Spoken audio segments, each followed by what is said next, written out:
We were together 2 years when he was officially diagnosed with MS. I was kind of hit, sideways. I didn't know what it was. It was just weakness and numbness down my left side of my body. It slowed me down. It made me, I was very tired. I didn't have drive. I didn't have an urge to do anything, to go anywhere. My children were young. Being that he was so depressed, he didn't take part in a lot of family activities. They could run circles around me and always wanted to go outside when it was hot, when it was warm out and it was nice out. And Daddy couldn't go outside. With all the medications that they were giving him, nothing really helped him. Honestly, at the time, I could care less if I was worse or not. I didn't care. At that point, I was defeated. He was kind of like a 90-year-old man. He looked older. He moved like an old man. He was just a sad, quiet, very quiet person who lived in our home. My wife, through her job in the medical field, she found Dr. Maida at the vascular group. We contacted Dr. Maida's group, and again, they hadn't heard of it, but said, the nurse that spoke to me said, Dr. Maida's really into research. He's very, always on the edge. He likes to do new things and learn about new things, so bring your information in. The worst he can say is no, he can't do it, but bring it. And that was just fantastic meeting him. He's good people. He flew to California to watch the procedure done by Dr. Dake.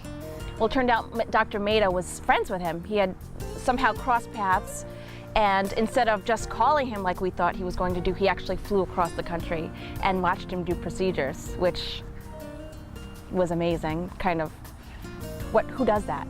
What doctor does that? We went in, Michael got prepped and ready, and the nurses were wonderful. I was excused, I went out to the waiting room, he took Michael into the suite, and I sat for a while, thinking that Dr. Maida was going to come out and say, well, we tried, we didn't really see anything. But when Dr. Maida came out, he said, I want you to come back. He said, we found something.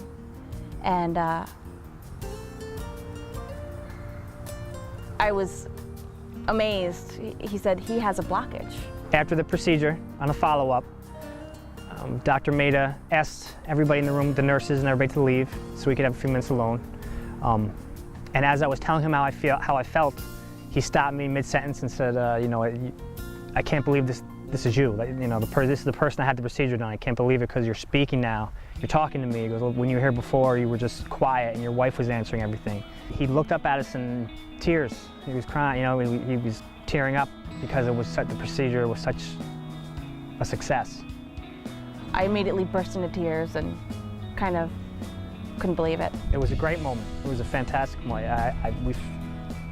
Finally, there was something that happened in my life with my battle with MS that was good. About a week after the procedure, he began running through the house, literally running through the house, chasing the kids upstairs and downstairs, picking them up on his shoulders, reading to them, and taking them for walks. I had more energy, and I was remembering things better right away. That was a big difference. It's hard to explain that moment. Relief. Joy, wanting to tell other people with MS about the procedure. The kids adore him. It was refreshing for them, I think. After the procedure, they kind of thought, whoa, who is this guy? We love it, but they didn't know him like that. Now they do. Dr. Maida and the vascular group changed my life. And my advice to anybody is to go to Dr. Maida and the vascular group and get this done, because if you haven't, there's no reason why you shouldn't with MS.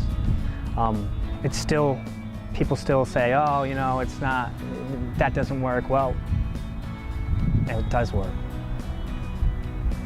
Dr. Maida changed our life.